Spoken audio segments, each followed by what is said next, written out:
आज जरूरत थी इस बात की कि हम गैर मुस्लिमों को बताते कि इस दीन से तुम्हें क्यों नफरत हो रही है। ये दीन तो कृष्ण जी का है, ये दीन तो रामचंद्र जी का है, नफरत नहीं करते। उनको बताते कि आपने हमारी मस्जिदों से जिस आजान को बंद कराने की कोशिश की है, ये आजान तो आपके अल्लाह उपनिषद में लिखी हुई है, अस्मल्ला मिल्लल्लाह मित्रा वरोड़ो इल्लल्लाह इल्लल्ले मित्रा वरोड़ो इल्लल्ले इल्लल्लाह मोहम्मद रसूल रकबरस अस्मल्ला मिल्लल्लाह मित्रा वरोड़ो इल्लल्ले इल्लल्लाह। आपने बताने की कोशिश की कि अजान आपके मजहब के अंदर भी है, और जब आपने बताने की कोशिश नहीं की तो ये दिन हमें भुगतना पड़ेंगे और ये दिन हमें देखना पड़ेंगे। आज 98% मुसलमानों को तकलीफ हो रही, क्यों? जब हमारी मस्जिदों में 2% नमाजी आ रहे हैं तो फिर अजान हो या ना हो, फर्क किस बात का है?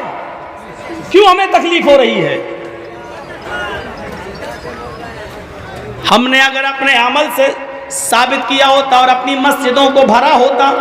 देख रहे हैं टीवी डिबेट पर गैर मुस्लिम यही तो कह रहे हैं, बीजेपी के बड़े बड़े नेता लोग डिबेट में आकर यही तो कह रहे हैं कि मुसलमान पढ़ते ही कितना नमाज हैं। ये बताइए कि मस्जिद में एक सब भी पूरी नहीं होती है। जब 10 और 15 लोग नमाज पढ़ने के लिए जाते हैं तो 10-15 लोगों के नमाज पढ़ने के लिए आप इतनी तेज आवाज चिल्लाते हैं और चीखते हैं कि उससे आप पूरी की पूरी बस्ती में की नींद में खलल कर देते हैं। आज डिबेट में ये चीजें चल रही हैं। हमारे अमली किरदार पर कीचड़ उछाला जा रहा है। हमें बताने की जरूरत ये थी कि ये दीन, हमारी नमाजों के बारे में तुम उल्टा सीधा क्यों बोल रहे हो? कृष्ण जी ने भी तो 5 वक्त की नमाज पढ़ी है। श्रीमद् भागवत गीता का 6वां अध्याय का मंत्र नंबर 10 उठाकर देख लो कि पूरी नमाज कृष्ण जी भी पढ़ते हुए नजर आ रहे हैं। ये बताने की जरूरत थी, लेकिन टीवी डिबेट पर कुछ कठमुल्ला ऐसे पहुंच जाते हैं, वो मुसलमानों के नुमाइंदगे नहीं होते हैं, मुसलमानों के रहबर नहीं होते हैं। चूंकि टीवी डिबेट में जो डिबेट में जाता है मौलवी, उसको 5,000 रुपये मिलता है। मैं आपको एक बात बता दूं, डिबेट में जितने लोग आते हैं 5,000 रुपये उनको मिलता है एक डिबेट का, और डिबेट में उल्टा सीधा बोलकर वो चले आते हैं जिस पर फिर मजाक होता है, और उनको उसी उल्टा सीधा बुलवाने के लिए ही कहा जाता है। अब जैसे एक मर्तबा डिबेट हो रही थी, मैं गौर से देख रहा था टीवी पर, उसमें हिजाब के ऊपर डिबेट हो रही थी।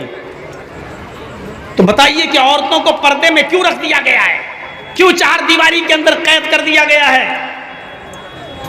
तो मौलाना साहब उसका जवाब ये दे रहे थे कि साहब इसमें आपको परेशानी क्या है? एक औरत को, एक लड़की को इख्तियार है, वो हिजाब पहन के जाए या ना पहने, दुपट्टा ओढ़ के जाए या उतार के जाए, आपको दिक्कत क्यों हो रही है? एक लड़की की अपनी मर्जी है, वो जैसे जाना चाहे जाए। ये डिबेट में मौलाना साहब जवाब दे रहे थे, जबकि उस डिबेट में जवाब ये देना चाहिए था कि रामचंद्र के छोटे भाई लक्ष्मण ने भी सीता जी का चेहरा नहीं देखा। हम तो अपनी बहनों से और अपनी बेटियों से वो पर्दा करवा रहे हैं जो सीता जी करती थी, और उन्होंने राम के छोटे भाई लक्ष्मण का भी चेहरा नहीं देखा है। डिबेट में अगर वो मौलवी ये बोलता तो डिबेट की शक्ल दूसरी हो जाती, दूसरी शक्ल अख्तियार कर लेती डिबेट, लेकिन उल्टा सीधा बयान देने के लिए उन कठमुल्लाओं को बुलाया जाता है, और वो कठमुल्ला उल्टा सीधा बयान देकर वहां चले आते हैं सिर्फ 5,000 रुपए के लिए। और हम जैसे लोग कहते हैं हमें डिबेट में बुलाओ तो इनकी नानी मरती कि तुम्हें नहीं बुलाएंगे। क्यों नहीं बुलाएंगे? क्योंकि तुम हमारी मर्जी के मुताबिक बोलोगे नहीं। तुम 2-4 मंत्र पढ़ दोगे, फिर पूरी डिबेट हिंदू धर्म की तरफ झुक जाएगी।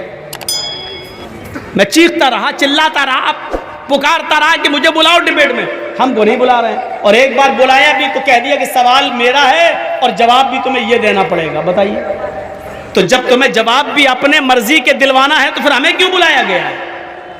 तो मैंने वहीं से अंदाजा लगाया है कि जितने कठमुल्ला जाते हैं ये उन्हीं का जवाब देने जाते हैं, वो हमारा जवाब नहीं है, वो मुसलमानों के रहबर नहीं है। इसलिए टीवी डिबेट में इन मुल्लाओं के भाषण, इन मुल्लाओं की डिबेट देखना बंद कर दीजिए। ये इस्लाम का मजाक उड़ाने के लिए जा रहे हैं, ये हमारी रहनुमाई नहीं कर रहे हैं, उल्टा सीधा जवाब देने के लिए वहां जाते हैं।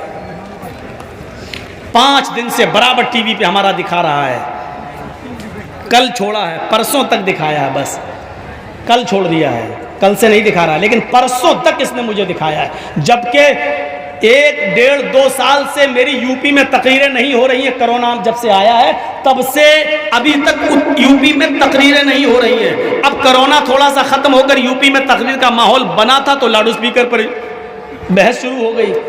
सुप्रीम कोर्ट का ऑर्डर आ गया 10 बजे से लेकर 6 बजे तक लाउड स्पीकर नहीं बजा सकते हो, लिहाजा वह जलसे भी बंद हो गए हैं। अब तो जलसे भी नहीं हो सकते हैं। हमारी खुद इटावा की हमारी मस्जिद में 10 माइक लगे हुए थे, 10 हॉर्न, 8 माइक उतरवा दिए गए, सिर्फ 2 हॉर्न लगे रह गए। 2 हॉर्न, और उन हॉर्न की आवाज़ भी इतनी कम कर दी गई है कि सिर्फ मस्जिद ही मस्जिद तक आएगी, बाहर नहीं जा सकती है। ये हालात हैं हमारे। कौन जिम्मेदार है इन हालात का? हमने बताने की कोशिश नहीं की। शरअ लकुम मिनद्दीनि मा वस्सा बिही नूह वल्लज़ी औहैना इलैक। ये दीन सबका है। आए मोहम्मद सल्लल्लाहु अलैहि वसल्लम, मैंने आपको कोई नया दीन देकर नहीं भेजा है। मैंने इसी दीन को हजरत नूह को देकर भेजा था। नूह के बाद इब्राहिम को, मूसा को और ईसा को भी यही दीन देकर भेजा है। ये वही दीन है जो आपसे पहले इब्राहिम लेकर गए, आपसे पहले मूसा और ईसा भी लेकर आए, आपसे पहले नूह को भी दिया गया। इसीलिए कुरान ने ये नहीं कहा आओ इस कुरान की तरफ, बल्कि कुरान ने ऐलान किया कुल या अहलल किताबी तआलू इला कलिमतिन सवाइम बैनना व बैनकुम। आए मोहम्मद सल्लल्लाहु अलैहि वसल्लम, आप ऐलान कर दीजिए, आए अहले किताब, आए यहूदियों, आए ईसाइयों, आए यहूदो नसारा, आए किताब वालों, आए यहूदियों, आए ईसाइयों, आओ एक ऐसे मूल मंत्र की तरफ। देखिए कुरान ने क्या कहा, आओ एक ऐसे कलमे की तरफ, तालौ इला कलिमतिन सवाइम बैनना व बैनकुम। आओ एक ऐसे कलमे की तरफ जो हमारे और तुम्हारे दरमियान बराबर है। अल्लाह ने क्या कहा, ऐ ईसाइयों आओ एक ऐसे कलमे की तरफ, ऐ यहूदियों आओ एक ऐसे कलमे की तरफ जो हमारा और तुम्हारा बराबर है। यानी वो तुम्हारा भी कलमा है और हमारा भी कलमा है। देखिए कलमे की बुनियाद पर सारे मज़ाहिब एक हैं, हर मजहब का कलमा एक ही है, ला इलाहा इल्लल्लाह।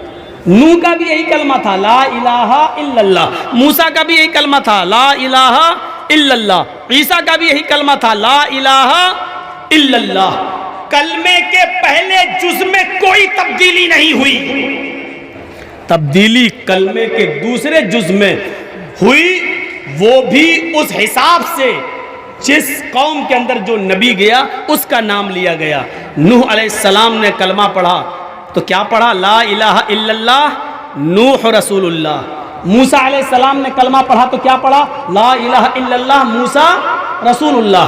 ईसा अलैहिस्सलाम ने कलमा पढ़ा तो क्या पढ़ा, ला इलाहा इल्लल्लाह ईसा रसूलुल्लाह। और मुहम्मदुर रसूलुल्लाह ने कलमा अदा किया तो क्या कहा, ला इलाहा इल्लल्लाह मुहम्मदुर रसूलुल्लाह।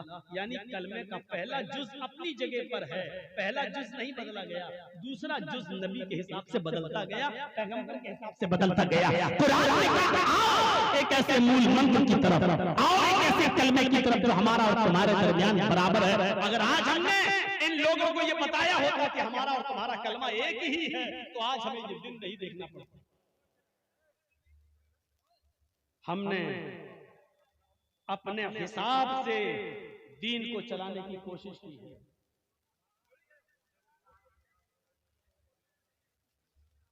हमने अपने हिसाब से दीन को चलाने की कोशिश की है। हर चीज को हमने अपनी अक्ल की कसौटी पर परख कर खुद फैसला करना शुरू कर दिया कि ये जायज है ये नाजायज है। दुनिया इल्म के हुसूल का जरिया 2 चीजों को मानती है, हवासे खमसा और दूसरी चीज अक्ल। लेकिन हम मुसलमान इल्म के हुसूल का जरिया 3 चीजों को मानते हैं, हवासे खमसा, अक्ल और सिलसिले वही। फर्क को समझने की कोशिश कीजिएगा। स्टेज से ज्यादा आवाज आ रही है, स्टेज पर आवाज नहीं आएगी। इल्म किन चीजों से हासिल होता है? हवा से खमसा, आंख, नाक, कान, जबान और हाथ। ये माइक है। ये क्या है हमें नहीं मालूम था, आंख से देखा तो पता चला ये माइक। आंख ने देखकर इल्म हासिल किया है कि ये क्या है, माइक।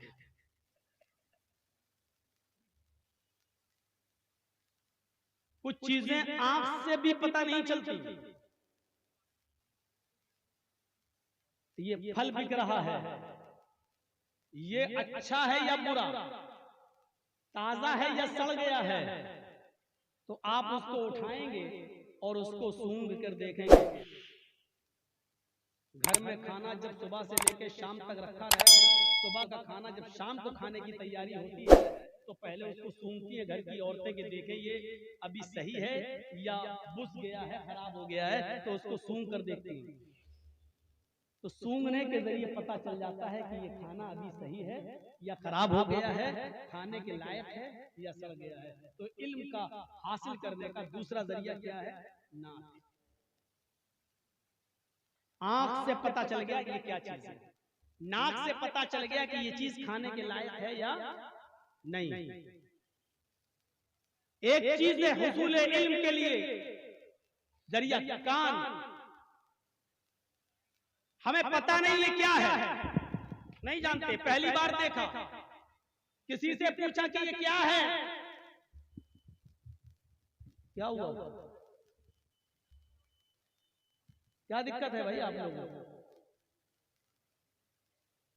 भाई पूरे साल मैंने झारखंड छोड़ दिया है और आइंदा भी हम झारखंड आना नहीं चाह रहे हैं, क्यों हमें मजबूर कर रहे हैं?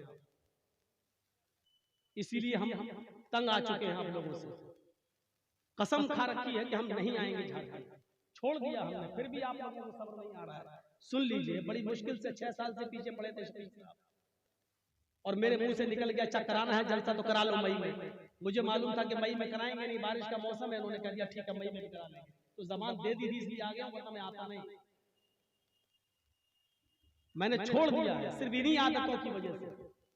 इस जलसे के लिए भी मुझसे कहा गया था कि हम आपको 10 बजे टाइम दे देंगे, लेकिन 1 बजे टाइम दिया जाएगा।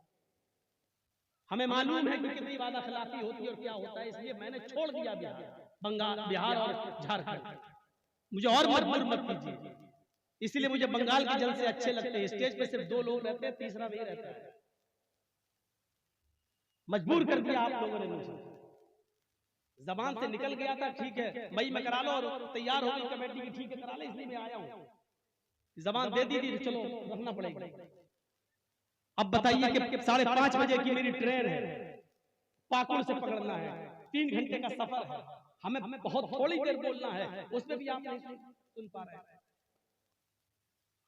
तो पहली चीज हुसूल इल्म के लिए क्या है? आंख। पता चल गया, सूंघ के पता चल गया कि ये क्या चीज है, अच्छी है बुरी। हमने कभी माइक को नहीं देखा है, पहली बार मेरे सामने आ गई ये माइक है, ये कैमरा लगा है, पहली बार हमने देखा, लेकिन हमें मालूम नहीं क्या है। तो हमने किसी से पूछा भाई ये क्या है, उसने कहा ये कैमरा है। मेरे कान ने सुना कैमरा, फोटो लिया जाता है, तो कान इस कैमरे के इल्म का जरिया बना, यानी कान से सुनकर इल्म हासिल हुआ कि ये क्या है। ये क्या है साहब, पहली बार देख रहा हूं, ये माइक है। अब मेरे कान ने माइक सुना तो सुनकर हमें इल्म हासिल हुआ कि ये क्या है। एक चीज होती है जबान, जिससे इल्म हासिल होता है। ये चीनी है, हमने कभी नहीं खाई है, कैसी है हमें इसका इल्म नहीं है। जब जबान पे रखा और चखा और टेस्ट किया, तब जबान ने बता दिया कि ये मीठी है। नमक को जब टेस्ट किया तो उसने बता दिया कि ये नमकीन है।